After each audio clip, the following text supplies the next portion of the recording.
to be successful. You, I don't think like everybody wants to be successful, right? Correct. Everybody wants to be successful, but nobody really wants to put in the necessary work for it. Like people don't see the behind the scenes things that you have to do in order to get there, right? No. It's no different from being in the weight room, right?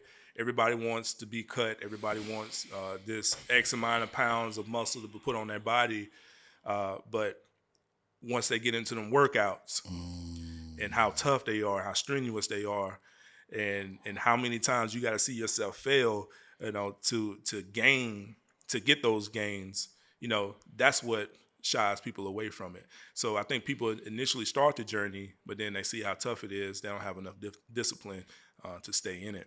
And I think that's what sets, the more successful people aside from the less successful. It's because they're not disciplined enough to stay in it. I like the gym analogy. I always said that, when you doing your sets, you go to failure. And that's the only way that you can even succeed in the gym. You have to go to failure. Yeah, you have to go to at failure. some point. Now, I'm not talking about just a regular 45-minute workout before work. I ain't talking about that. I'm talking about you're going for gains. Yeah. You're going to go to failure. Yeah. So what else do I have to do to be willing to be successful? Do I have to be willing to not deal with my buddies who they're not even thinking about success and or caring about it in that light? Do I have to, the new dating market is she wants me to send her a cash out for her hair and nails did before we ever even go on a date. Do I have to cut dating out? Do I have to? Insane. Am I wrong? You said you've been on social media. Yeah, insane. That is insane for people to think that way. But do I have to cut all that off? I don't want to cut all that off. That's why I ain't gonna be successful, because I want to go. I want to go to the club. I want to get a new outfit. I want to get a section. What's a section? $300-400, $500. I don't even know, man. I don't I don't know. I don't know. I'm just saying, but I want a section. I want to go to the club. I want to be seen. I want to do all the things that people who don't really care nothing about what I'm doing. Yeah. I want to do what they do. It goes back to the decision, right? All right, right. So are you more concerned about your perception, or are you more concerned about the results that you after? That's the question you got to ask yourself. Anybody can hold an image or attempt to hold an image, right? Yeah. It's just like a lie. How many lies you got to tell to keep the same lie that you told initially? You know what I'm saying? Slippery slope. It's a slippery slope. So, holding an image is the same concept. If you're trying to hold a perception of what people see you as and think of you, then you're gonna forever succumb to the people around you. So I don't think you necessarily have to cut people off. I think you have to set boundaries. You have to set the boundaries, and if these are your real friends, the people who really rock with you, they'll understand these boundaries. They'll understand the journey that you're on. If you make that clear to the people around you, then you shouldn't have to worry about cutting people off, right? So it's like I got my young homies, right? Your KTs, your low lives. You talking about Cowan? Huh? Talking about Cowan? Yeah. I like it. Shout out KT. That's my guy. I like KT. East side, right? KT, I'm the real dragon. That's a little inside joke that we got going on. Low life, you know what I'm saying? Like these are guys that I rock with heavy. But these are also guys that understand like my trajectory. They know what path that I'm on. So like I trust them enough to know that they're not going to bring certain energy around. Oh, they're going to get out the way. Yeah, because they know me, and that's a respect level. You know what I'm saying? They know I respect them to the fullest, and they respect me. So I don't have to cut them off. But what I've done over the years is I've created a boundary, and a respectful boundary, and letting them know like, hey, this is what I'm doing. This is what I'm not doing. This is what I'm not getting into. And like, hey, like y'all my guys, I rock with you. I'm gonna always rock with you. I'm gonna pull up on you. whenever y'all want me to. And if it's about basketball, it's a 95% chance I'm gonna pull up. Anything else, that percentage is a little bit lower. Yeah. I know both of those guys Hey, why that we you're do that? talking about, and I feel like both of those guys, they got love for you, and they're gonna want the best for you. Yeah, they rock with me like That's that. what a real friend is gonna do for you. They're going to either help you fulfill the calling God has on your life, or they're not gonna be in the way. They're not gonna be a hindrance to the calling that God has on your Right. life. You see what I'm saying? That's what a real friend should be. For sure. So shout out KT, shout out Low Life. Yeah. And but that's just one of those things. Like, I never had to cut them off.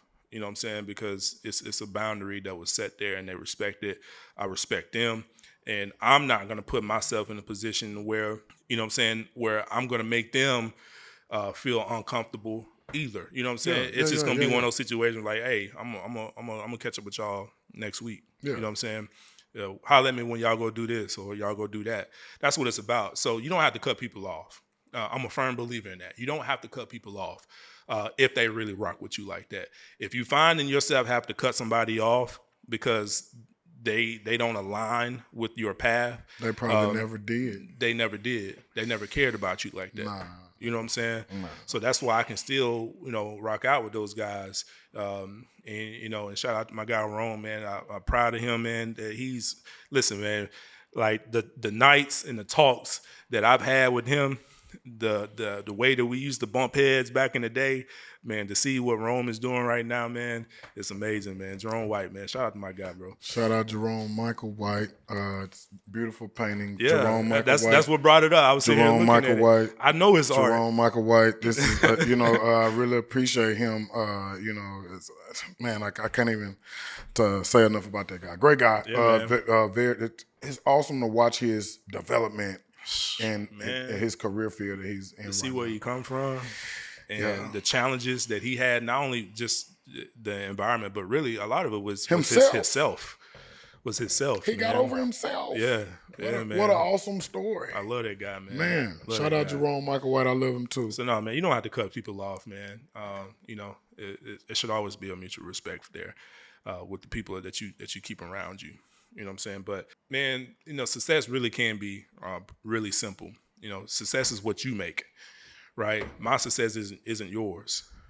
I might set a higher bar for myself than what you set for you, and it doesn't mean that your bar isn't high enough. No, it God just no. means that we have a different view. We have a different goal, right? So success is what you make of it, man. And it's about not letting an obstacle or whatever bump in the road keep you from continuing that travel down that road. You know what I'm saying? Like, our road to success, you can only see so far down that road. You can only see so far. So like it's 10% vision. The other 90% is your drive and your heart and how much you want it. I agree with that. And I would probably throw purpose in there as well. Oh, yeah. And I understand that might go into vision as well, but they're two different words. And so I would throw purpose in there, considering that 95% of people don't find a purpose. And so that would be a big hindrance to success. Anyway, I want to ask, how can we get out of the poverty mindset? And when I say we, I'm talking about our entire community. You know what I'm saying? Our people. And so how can we get out of poverty mindset and begin to grow and gain financial independence? Which is tough because we don't particularly own anything, any industrial infrastructure or any banks or any hospitals or grocery stores. We don't own anything, but how can we start moving towards ownership? It kind of goes back to what we just talked about earlier, but I'm gonna say mindset, but also just, again, knowing who you are and understanding where you are.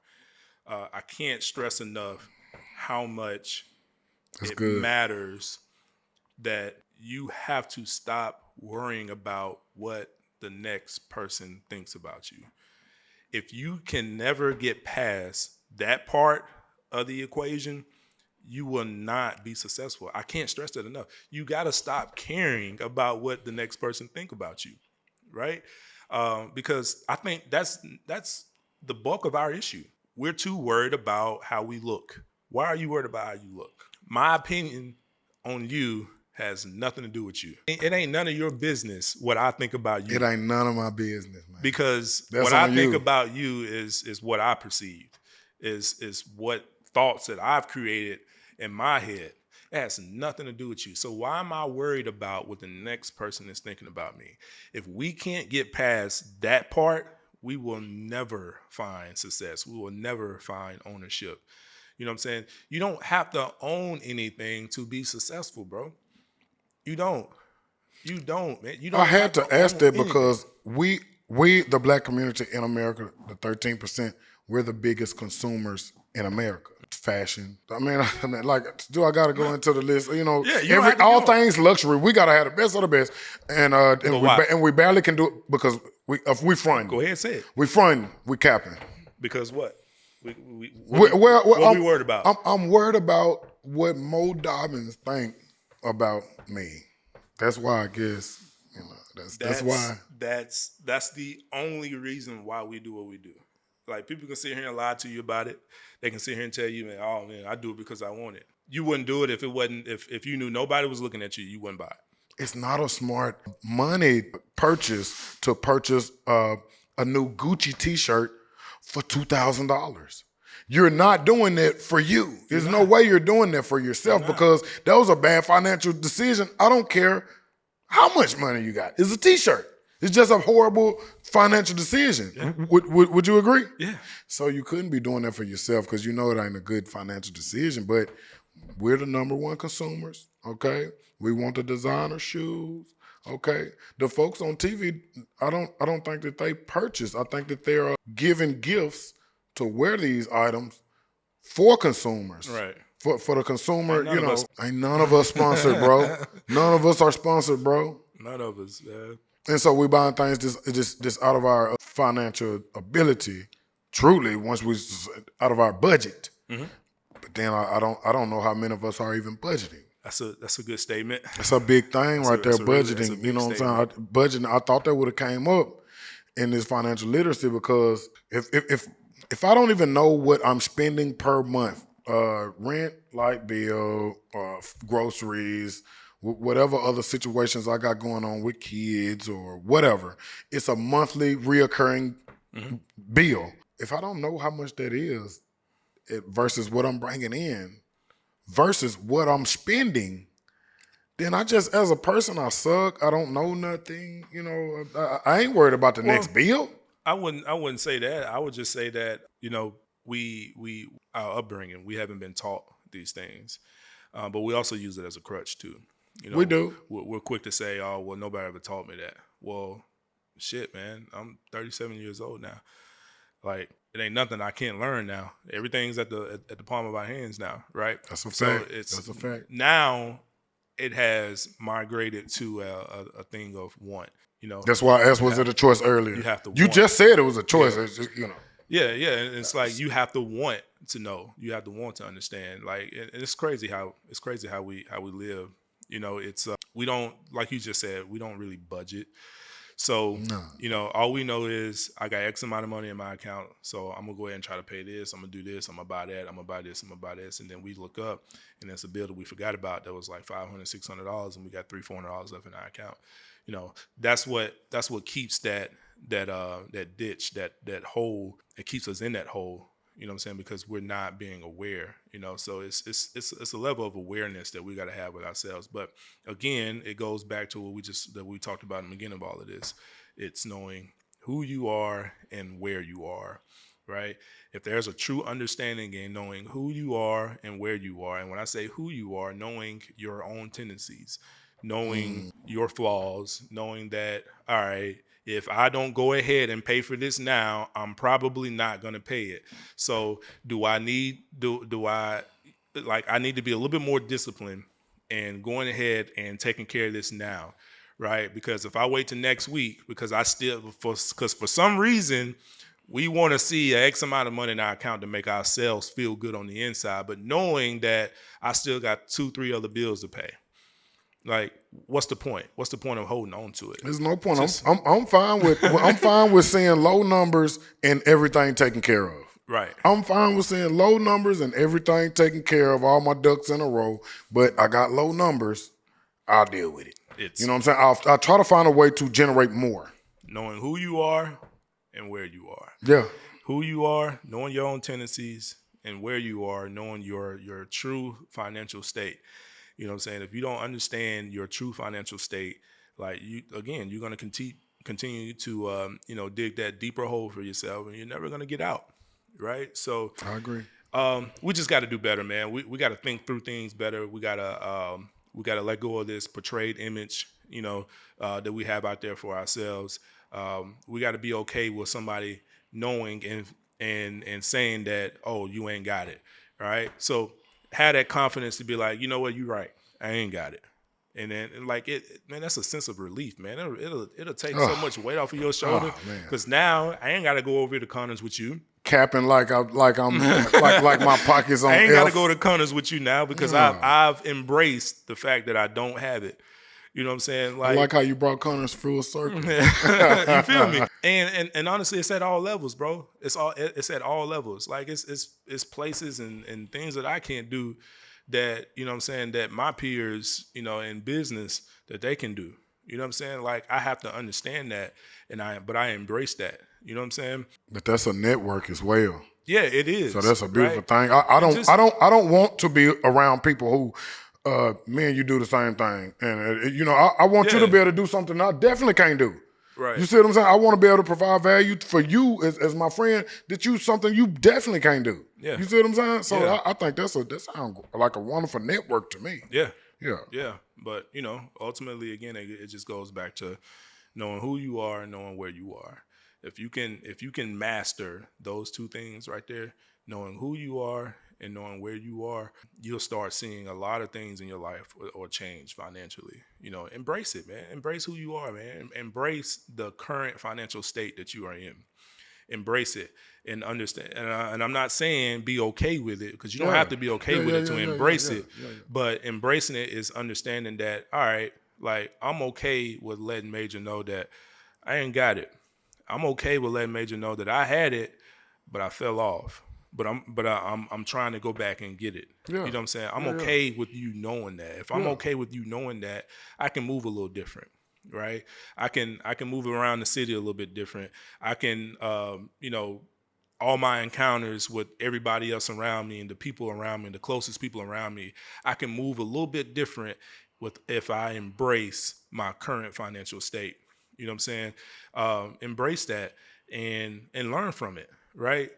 Focus on not making these same mistakes month in, month out. It sounds like you're talking about dignity and integrity. Absolutely. That's what I mean. That's why I'm hearing it.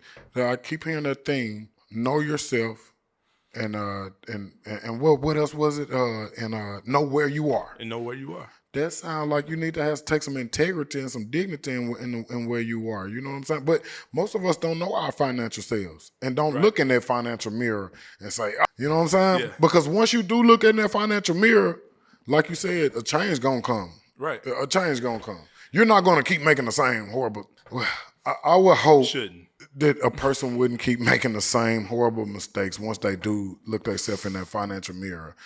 Because I do want to say it's a high percentage of us, the 13% African Americans in America, that are living check to check indeed. Yeah. Even some of the millionaires, I think even some of the millionaires living check to check. Absolutely. I know it sounds crazy. Absolutely. Yeah. It's just levels to it, man. It's levels to it. It's levels to it. Yeah. You know what I'm saying? Like, there's no difference between a person that's making $200,000, $300,000, $400,000 a year, living check to check, than the person that's making $30,000, $40,000 a year. We are practically living the same. You might have more stuff that's of more value, but in reality, we are living the same, right? Your mental stress is the same as mine, because we're literally waiting for that next check to come across the table. And that's because we're living beyond our means, opposed to worrying about the future and living beneath our means for a little while, so we can have what we want after a while. But I'm so guilty of it. That's why I asked you to come talk about it, because I'm so guilty of living beyond my means. I'm guilty Okay, of it too. I'm guilty. I ain't gonna lie to that. I'm guilty, man. I'm trying to learn in real time with you guys. So you know, if you guys get any value out of this, leave a comment, press like, hit subscribe. Mo, what can we find you at? Can we get you to visit us more? We want to hear more. Absolutely, man. Hey, listen, like it ain't a lot of people, that I'll pop out for. It ain't, and I don't mean that in the way of like I feel like I'm better than anybody. It's just No. I'm an extreme introvert, Yeah, right? yeah. And it's crazy to be that way, and in the business that I'm in, right? I talk to people all day, every I day. was thinking like you. But introvert doesn't mean that I can't talk to people. It just means that I have a limit that I can reach. I have a limit that if I reach that particular limit, then I'm out of there. Yeah. Right. So Yeah, it's yeah. like it's like clockwork with me. I get to a certain point throughout the day, even in my profession, running a dealership. That's what I was just thought. I was like, this guy gotta talk to so I many people get per to- day. What is he talking about? Yeah, like I'm okay until I reach my limit. My limit always comes around that 4:30, 5 o'clock time frame. It's over with. And it's like, all right, I've had enough. If I have to continue this path beyond this point, they're gonna get the most irritated, uncomfortable version of me that they've never seen. Right. And you know yourself. Again, it goes back to knowing who you are and where you are. Right. Yeah. And it's just a true understanding of that. But yeah, man, I pop out for a select few people, man, and it's people like you, it's people like Monty, Big Troop. Shout out Monty. Yeah, Big Troop. Baby Neil. That's my guy. Shout out Big Troop. That's my brother. Hey, Baby Neil. Hey, man, I love you, man. I know you reached out to me a little while ago, and I was a little short, but we all go through our little moments and phases where things are bothering us, and we all cope different. But Baby Neil, I love him to death, man. Love him to death. That's my guy. Of course, my brother, Gerard. It's a select few people, that I do pop out for sure. Yeah. But that's just because that's just my comfortability, right? Those are people that have rocked with me for years, and of course, I love all those guys you just called. Biggie is, but yeah. So shout out man. B for Nail. Yeah, B for Nail, love you, man. You still owe me my 1-on-1 too, man. And that's basketball, right? Hey, B for Nail was my biggest fan. My biggest fan, man. He always bigged me up, man. He always tried to coach me in ways that other people hasn't over the years, man. He used to always tell me, hey, man, keep going. And man, I got a special spot in my heart for B for Nail, man. Like he willed me through some times where I wanted to like give up. You know what I'm saying? Yeah. And B for Nail, that's my guy, man. Special guy. Yeah, special, man. Yeah, he's a special guy. Yeah. I ain't had a chance to. I got to get him back out on the court though, man. Let him know things a little bit different now, man. I learned a lot. I learned a lot from B for Nail, but I do think that he's still a physical specimen. Oh yeah. And so one of the best athletes you ever meet in your life that I man. ever seen in my life. And I remember thinking as a younger man, shoot more. He was so passive and humble. Yeah. It's like, man, bro, you the best player on the court. Shoot more. But anyway, shout out B for Nail. But yeah, man, I'm always like, people know, man. Like you reach out to me, like I'm always try to at least take that time to shoot a gem to you, or just conversate with you or whatever. I'm never so much out the way where you can't reach me, man. So it's really about you'll get to a certain point in your life, man, where you really have to try to protect your peace as much as you can. Not that people are not peaceful. It's just that it's just that their way of moving and how they think and talk and the things that they do might conflict with your peace. Might conflict with how I think and how I move. You know what I'm saying? And there's no hard feelings behind it. It's just that we're all humans, right? So I'm heavy on to protect my peace, man. And so that's why I kind of I stay out the way a little bit. Yeah. That's all. But it's all love. Everybody that know me know it's all love. And hey, you need something, I'm pulling up on you. Well, I need the value you bring. You bring tons of value. It's so much that we could actually talk about this invaluable, for That's Major. Mm-hmm. You know what I'm saying? And That's Major. And I appreciate you guys for watching. Like, subscribe. Hey, man. Love the platform. I love what you're doing, man. Hey, and just for everybody to know and understand, Major didn't reach out to me. I reached out to him. You know what I'm saying? Because I have that much respect you know, for what you're doing and what you've built over this time frame, man. And I admired it. And that's why I wanted to be a part of it, man. So I want to make that clear to everybody out there, man. Major didn't reach out to me. I reached out to him. Which was a huge I surprise. wanted to be a part of this, man. I did. I man. was So giddy. I was excited. You know, pause. My God. But yeah, thank you very much. Thank you very much. And we definitely going to have you back. Love. Yes, sir. Hey, man, it was fun, man.